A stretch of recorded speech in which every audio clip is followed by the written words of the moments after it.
వికారుద్దీన్ తో పాటు చనిపోయిన నలుగురు సిమీ ఉగ్రవాదుల మృతదేహాలను వరంగల్ జిల్లా జనగామ ఆసుపత్రికి తీసుకెళ్లారు పోలీసులు. అక్కడే ఉగ్రవాదుల డెడ్ బాడీలకు పోస్టు మార్టం నిర్వహించనున్నారు. ఈ ఉదయం జరిగిన ఎన్కౌంటర్ లో వికారుద్దీన్, సులేమాన్, జకీర్, అంజన్, అనీఫ్లు హతమయ్యారు. వరంగల్ నుంచి హైదరాబాద్ కు తీసుకొస్తుండగా ఆలేరు ప్రాంతంలో ఉగ్రవాదులు తప్పించుకునేందుకు ప్రయత్నించారు. అడ్డుకోబోయిన పోలీసులపై దాడికి దిగారు. దీంతో పోలీసులు కాల్పులు జరిపారు. ఈ ఘటనలో వికార్ సహా 5గురు అక్కడికక్కడే మృతి చెందారు. గతంలో ఉగ్రవాద కార్యకలాపాలు, పలు పేలుళ్లతో వికారుద్దీన్ కు సంబంధాలు ఉన్నాయి.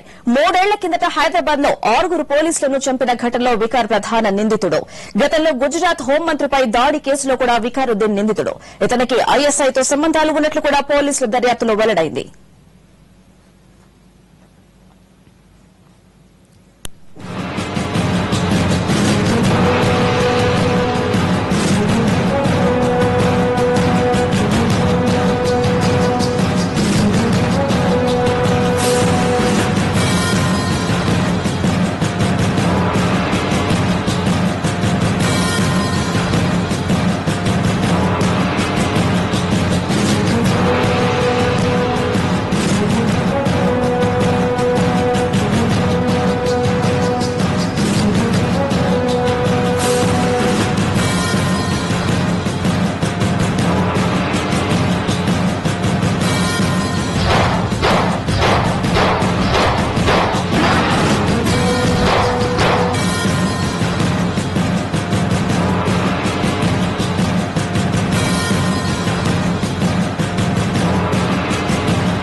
ఎన్కౌంటర్ లో మరణించిన ఉగ్రవాదుల మృతదేహాలను జనగాం ఏరియా ఆసుపత్రికి తరలించారు. అక్కడ పోస్ట్ మార్టం నిర్వహిస్తున్నారు. మరిన్ని వివరాలు కరెస్పాండెంట్ వెంకట్ అందిస్తారు. వెంకట్, అక్కడ పరిస్థితి ఏంటి?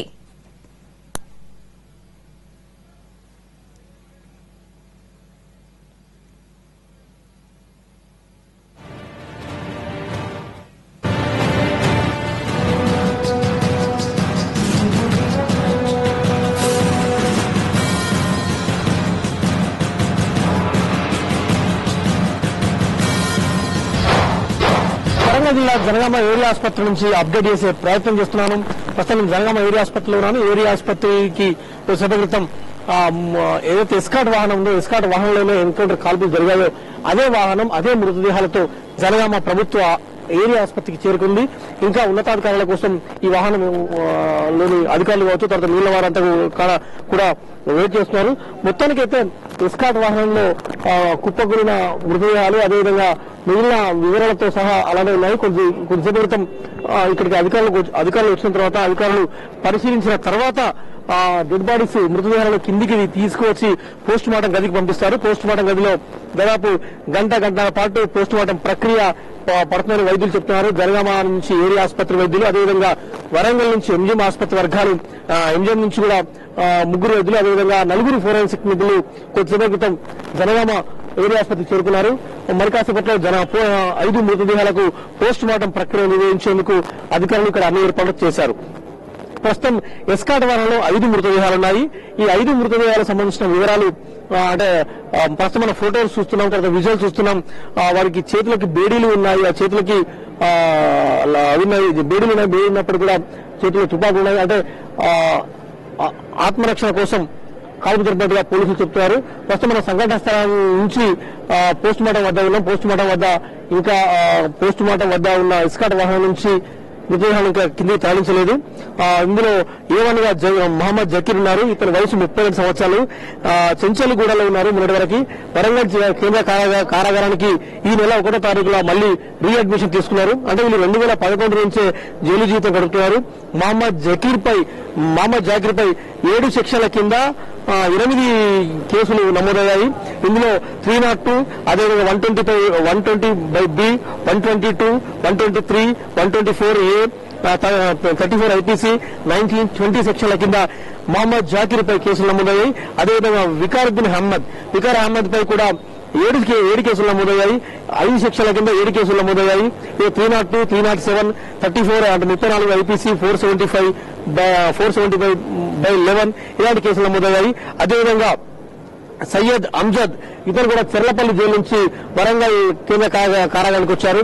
అదేవిధంగా ఇజార్ ఖాన్ ఇతను కూడా చెర్లపల్లి జైలులోనే జైలు జీవితం గడుపుతున్నారు. ఆ తర్వాత వరంగల్ సెంట్రల్ జైలుకి షిఫ్ట్ చేశారు మొన్న 10వ తారీఖు. ఆ తర్వాత మహమ్మద్ అనీష్ కూడా చెర్లపల్లి జైల్లోనే ఉంటున్నారు. ఆ తర్వాత మొన్న 10వ తారీఖు వరంగల్ కేంద్ర కారాగారానికి వచ్చారు. మొత్తానికి ఐదుగురు ఖైదీలు కూడా వివిధ జైల్లో అంటే చెంచల్గూడ జైల్లో ఒకరుంటే మిగిలిన మహమ్మద్ జకీర్ ఏవన్గా ఎవరైతే డిస్టర్బ్ క్యాండిడేట్ గా ఉన్నారో, ఎందుకంటే వరంగల్ కేంద్ర కారాగారంలో గత ఏడాది ఇదే మహమ్మద్ జకీర్ జైలు సిబ్బందిపై చేయి చేసుకోవడం జరిగింది. వరంగల్ జిల్లా జనగామ పోలీసులపై కూడా చేయి చేసుకోవడం జరిగింది. ఎస్కాట్ వాహనంలో ఉన్న పోలీసులతో తరచూ జకీర్ గొడవ పడేవారని తాము అడ్మిషన్ చేసుకోలేమని వరంగల్ జిల్లా జైలు అధికారులు చెప్పడంతో ఐదుగురు కూడా ఒక చోట ఉంచకుండా వేరు బ్యారక్స్ లో ఉంచారని ఒకరేమో మహమ్మద్ జకీర్ ను చెంచల్గూడ జైల్లో ఉంచారు. అక్కడ చెంచల్గూడ జైల్లోనే ఖైదీ జీవితం గడుపుతున్నారు. ఆ తర్వాత రీసెంట్లీ అంటే మొన్న ఈ నెల 1వ తారీఖున మార్చి 1వ తారీఖున వరంగల్ కేంద్ర కారాగారానికి తరలించారు. అదేవిధంగా మిగిలిన ఆ నలుగురు కూడా చెర్లపల్లి జైలు నుంచి 10వ తారీఖు మార్చి నెలలో వరంగల్ సెంట్రల్ జైలుకు తరలించడం జరిగింది. అంటే ప్రతి నెల 2 సార్లు నాంపల్లి కోర్టుకు తీసుకెళ్లాల్సి ఉంటుంది. నాంపల్లి కోర్టుకు తీసుకెళ్తున్న క్రమంలో జనగామ దాటిన తర్వాత మలమూత్ర విసర్జన కోసం అనుమతి అడిగారు. 2 ఎస్కాట్ వాహనాలు వెళ్తున్నాయి. ముందేమో పోలీస్ ఎస్కాట్ వాహనం, ఇంకొక వాహనంలోనేమో 5 ఖైదీలు ఉన్నారు. ఆ ఖైదీల చేతులకి అలాగే లాకప్ కూడా అలా బేడీలు కూడా అదేవిధంగా ఉన్నాయి. మలమూత్ర విసర్జన కోసం 2 దిగుతున్న క్రమంలో మిగిలిన వారు పోలీసుల వద్ద ఉన్న తుపాకులను తీసుకుని పోలీసుల వైపు కాల్పులు జరిపే క్రమంలో ఆత్మరక్షణార్థం పోలీసులు ఈ 5 ఖైదీలపై 5 టెర్రరిస్ట్ ఖైదీలపై 5 ఉగ్రవాద ఖైదీలపై కాల్పులు జరిగిన క్రమంలో ఎన్కౌంటర్ జరిగిందని చెప్తున్నారు. సంఘటన స్థలానికి ఐజీ నవీన్ చంద్, అదేవిధంగా Warangal range DIG Mallareddy, Hyderabad range DIG Gangadhar, అదేవిధంగా వరంగల్ నల్గొండ ఎస్పీలు సంఘటన స్థలానికి చేరుకుని పరిస్థితిని ఇక్కడ సమీక్షించారు. సమీక్షించిన తర్వాత నేరుగా 5 మృతదేహాలతో కూడిన ఎస్కాట్ వాహనాన్ని జనగామ ఏరియా ఆసుపత్రికి తీసుకొచ్చారు. మరి కాసేపట్లో జనగామ ఏరియా ఆసుపత్రిలో పోస్ట్ మార్టం నిర్వహించే అవకాశం ఉంది. కొద్దిసేపటి క్రితం జనగామ వైద్యులతో పాటు వరంగల్ నుంచి ప్రత్యేక వైద్య నిపుణులు, అదేవిధంగా 4 ఫోరెన్సిక్ నిధులు జనగామకు చేరుకున్నారు. వారు పోస్ట్ మార్టం ప్రక్రియ నిర్వహించిన తర్వాత తిరిగి వారి స్వస్థలాలకి డెడ్ బాడీస్ అనే మృతదేహాలను అప్పగించే అవకాశం ఉంది.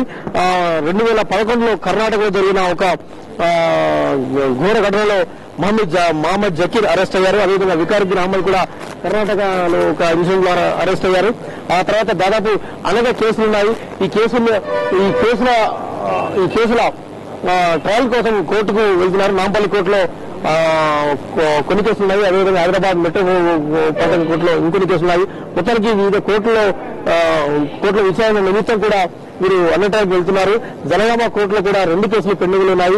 ఇక్కడ కూడా తరచూ అంటే నెలకు ఒకసారి కాదు 2 సార్లు వాయిదాల ప్రకారం రావాల్సి ఉంటుంది. ఈ క్రమంలోనే జనగామ వరంగల్ సెంట్రల్ జైలు నుంచి హైదరాబాద్ నాంపల్లి కోర్టుకు తీసుకెళ్తున్న క్రమంలో ఈ ఎన్కౌంటర్ జరిగింది. ఆ ఎన్కౌంటర్ సంఘటన విషయం కాస్త పక్కన పెడితే మొత్తానికి నల్గొండ ఇన్సిడెంట్, అదేవిధంగా వరంగల్ ఇన్సిడెంట్ ఈ రెండింటి కాంబాట్ చేస్తే పోలీసులు పైచేయిగా చెప్పవచ్చు. ఎందుకంటే సినీ ఉగ్రవాద కార్యకలాపాలు రాష్ట్రంలో చాప కింద నీరులా విస్తరిస్తున్న క్రమంలో ఈ ఘటన చోటు చేసుకోవడం పోలీసులకు కొంత అప్పర్ హ్యాండ్ గా చెప్తున్నారు. మొత్తానికైతే ఘటన తర్వాత పోలీసు శాఖ కావచ్చు, ఆ తర్వాత నీళ్ల వర్గాలు కావచ్చు ఏ విధంగా రెస్పాండ్ అయితే చూడాలి. ఇంకా అధికారికంగా పోలీసు అధికారులు ఇంకా ఏం మీడియా ముందుకు రాలేదు. మీడియా ముందుకు వచ్చి ఘటన ఎలా జరిగింది, ఎందుకోసం జరిగిందని ఇంకా అధికారికంగా వివరాలు వెల్లడించాల్సింది. ఉన్నతాధికారుల అనుమతి కోసం చూస్తున్నారు. ఉన్నతాధికారుల అనుమతి రాగానే ఇప్పుడు నేరుగా మీడియా ముందుకు వచ్చే అవకాశం ఉంది. ప్రస్తుతం జనగామ ఏరియా ఆసుపత్రిలో ఐజీ నవీన్ చంద్ ఉన్నారు. అదేవిధంగా 2 రేంజ్ డీఐజీలు ఉన్నారు. 2 జిల్లాల ఎస్పీలు ఉన్నారు. వరంగల్, నల్గొండ ఈ 2 జిల్లాల సరిహద్దులో జరిగింది. నల్గొండ సరిహద్దు అంటే నల్గొండ లిమిట్స్ లో జరిగింది కాబట్టి అక్కడ పోలీసులు కూడా వచ్చారు. మొత్తానికి 2 జిల్లాల పోలీసులు అయితే ప్రస్తుతం జనగామలో ఉన్నారు. మరి కాసేపట్లో ఇదే వాహనం నుంచి 5 మృతదేహాలను పోస్ట్ మార్టం గదికి తీసుకెళ్తారు. పోస్ట్ మార్టం గదికి తీసుకెళ్లిన తర్వాత పోస్ట్ మార్టం ప్రక్రియ నిర్వహిస్తున్నారు. ప్రస్తుతం చూడొచ్చు పోస్ట్ మార్టం గది వద్ద కూడా పోలీసుల బందోబస్తు, అదేవిధంగా భారీ బందోబస్తు, అదేవిధంగా వైద్యులు కూడా సిద్ధంగా ఉన్నారు. మొత్తానికైతే పోలీసులు, తర్వాత వైద్యులు, తర్వాత నీళ్ల వర్గాలు జనగామ ఏరియా ఆసుపత్రికి ఇక్కడికి చేరుకున్నారు. మరి కాసేపట్లో పోస్ట్ మార్టం ప్రక్రియ నిర్వహించే అవకాశం ఉంది. జనగామ ఏరియా ఆసుపత్రి సూపరింటెండెంట్ అదేవిధంగా మిగిలిన వైద్యులు ఇక్కడికి వచ్చినారు. ఇతర దీంతో పాటు ఐదుగురు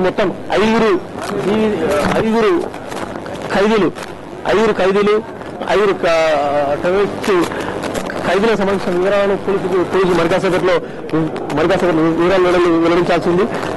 నా మధ్య పోస్ట్ మార్టం నిర్వహించే డాక్టర్లు కూడా నాకు అందుబాటులో ఉన్నారు. ఒకసారి మాట్లాడకపోతే సార్ పోస్ట్ మార్టం పేపర్స్ వచ్చిన తర్వాత తప్పకుండా చెప్తాను, తప్పకుండా చేస్తాం.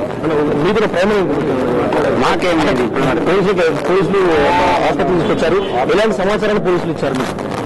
అంతా రెడీ చేసుకోమన్నారు, రెడీ చేస్తున్నాం. అంత టీమ్ ఆఫ్ డాక్టర్స్ ఇన్వాల్వ్మెంట్ చేస్తున్నాం. అంటే ఎంతమంది వైద్య బృందం ఉంటుంది, ఎంతమంది ఫోరెన్సిక్ ఉంటారు, కొంచెం వివరాలు అంటే ఇంకా మనకి ఇంకా పూర్తి స్థాయి నివేదిక రాలేదు, వచ్చినాక తప్పకుండా చెప్తాం. అంటే ఎంతమంది టీమ్ ఆఫ్ డాక్టర్స్ ఉన్నారు? 10 members ఉంటారు. 10 members team of doctors Janagama hospital నుంచి. అంటే ఫోరెన్సిక్ వస్తారు, ఫోరెన్సిక్ వస్తున్నారు, వచ్చిన తర్వాతనే స్టార్ట్ అవుతుంది. మొత్తానికి 10 మంది వైద్య బృందం జనగామ ఏరియా ఆసుపత్రిలో సిద్ధంగా ఉంది. ఫోరెన్సిక్ నిపుణుల కోసం చూస్తున్నారు.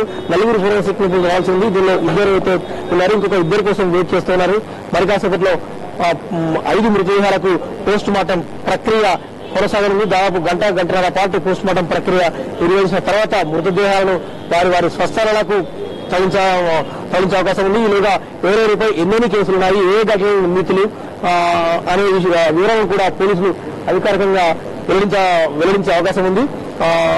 ఐజీ నవీన్ చంద్ అదేవిధంగా 2 రేంజ్ల డీఐజీలు, హైదరాబాద్ రేంజ్ డీఐజీ గంగాధర్, అదేవిధంగా వరంగల్ రేంజ్ డీఐజీ మల్లారెడ్డి, తదితర 2 జిల్లాల ఎస్పీలు సగరణ స్థలం నుంచి జనగామ ఏరియా ఆసుపత్రిలో ఉన్నారు. వారితో పాటు ఈ సంబంధిత డీఎస్పీలు, సీఏలు పెద్ద సంఖ్యలో పోలీసులు కూడా ఇక్కడ చేరుకునే పరిస్థితి. ఇది ఇక్కడ తాజా సమాచారం. Over to Hyderabad studio. Right Venkat. ఇక వికారదింది ఎన్కౌంటర్ అని పోలీసులు చెబుతుంటే అతని తండ్రి మాత్రం తన కొడుకును చంపేశారని అంటున్నారు. ఎన్కౌంటర్ భయంతోనే వరంగల్ జైలు నుంచి హైదరాబాద్ కు మార్చాలని కోరామన్నారు ఆయన తండ్రి. కానీ పోలీసులు ఇవాళ అనుకున్నంత పని చేశారని అంటున్నాడు ఆయన. is required from the prisons of Warangal jail superintendent. Anybody can ask how he was favoring the jail people and the in charge jail and how he was living with them, so politely, and how anybody can unnecessarily expect like this, That's all, whatever, and this only the 15 minutes before news I heard.